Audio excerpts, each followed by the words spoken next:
Assalamualaikum warahmatullahi wabarakatuh.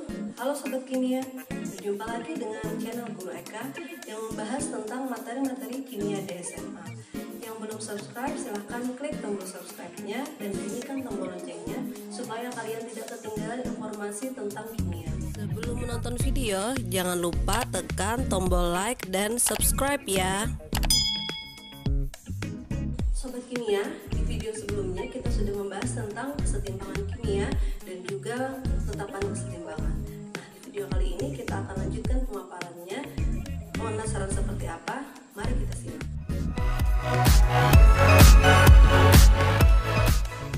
Sobat Kimia, berikutnya kita akan membahas tentang faktor-faktor yang mempengaruhi kesetimbangan. Namun, sebelum membahas tentang itu, kalian harus menguasai tentang asas Lekatelier. Asas Lekatelier mengungkapkan bahwa jika dalam suatu sistem kesetimbangan dilakukan suatu tindakan atau aksi, maka sistem tersebut akan mengadakan reaksi yang cenderung mengurangi pengaruh aksi tersebut. Sebagai rumusnya bisa dilihat seperti ini. Faktor-faktor yang mempengaruhi kesetimbangan yang pertama adalah perubahan konsentrasi.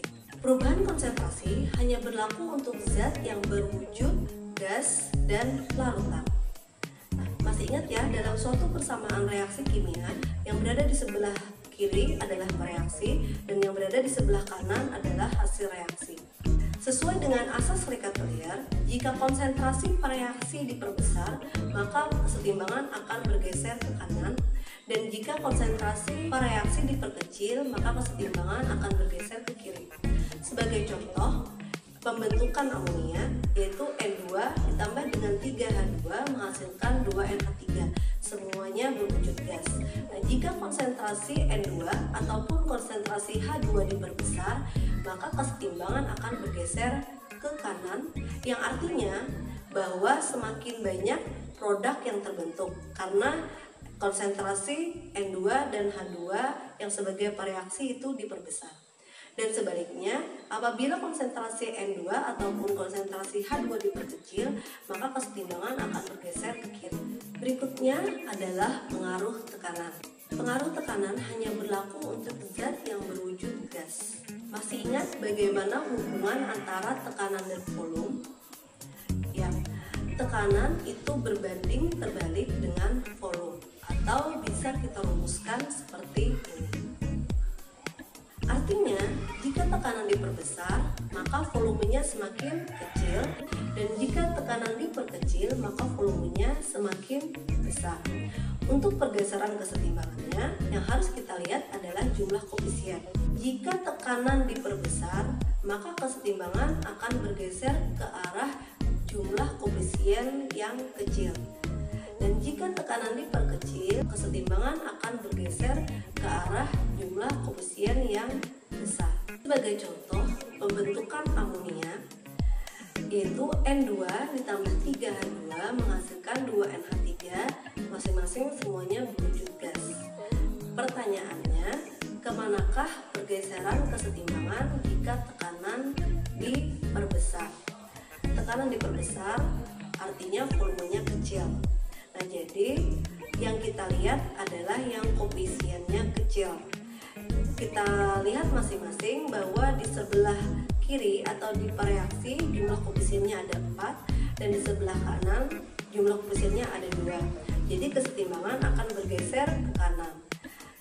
Dari sini dapat kita simpulkan bahwa untuk mendapatkan produk yang maksimal dalam pembuatan amonia, kita harus melakukan pada tekanan yang tinggi dan volume yang kecil. Yang ketiga adalah pengaruh suhu. Pada kimia, itu reaksi dapat terjadi melalui dua macam, yaitu secara endotermik dan juga secara eksotermik.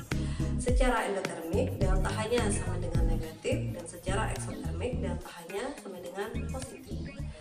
Sesuai dengan asas Lekatelier, jika suhu dinaikkan, maka kesetimbangan akan bergeser ke reaksi endotermik, dan jika suhu diturunkan, maka kesetimbangan akan bergeser ke arah reaksi eksotermik. Sebagai contohnya, bisa kita lihat pada video berikut. Berikut adalah contoh pengaruh suhu terhadap kesetimbangan, yaitu reaksi penguraian air H2O terurai menjadi H2 ditambah setengah O2. Delta H-nya adalah positif 242 kJ. Yang ditanyakan yaitu tentukan arah pergeseran kesetimbangan jika suhu dinaikkan. Nah, untuk menjawab soal seperti ini, kita tentukan dulu jenis reaksinya. Karena delta hanya positif, maka reaksi bersifat eksotermik. Nah, menurut asas Lekatelier, jika suhu dinaikkan, maka kesetimbangan akan bergeser ke arah reaksi eksotermik. Nah, jadi pada contoh ini, kesetimbangan akan bergeser ke kanan.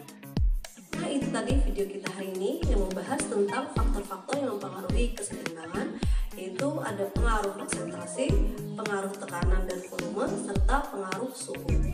Sampai jumpa di video selanjutnya. Jangan lupa like, comment, subscribe, dan share ke seluruh sosial media yang kalian miliki. Terima kasih. Wassalamualaikum warahmatullahi wabarakatuh.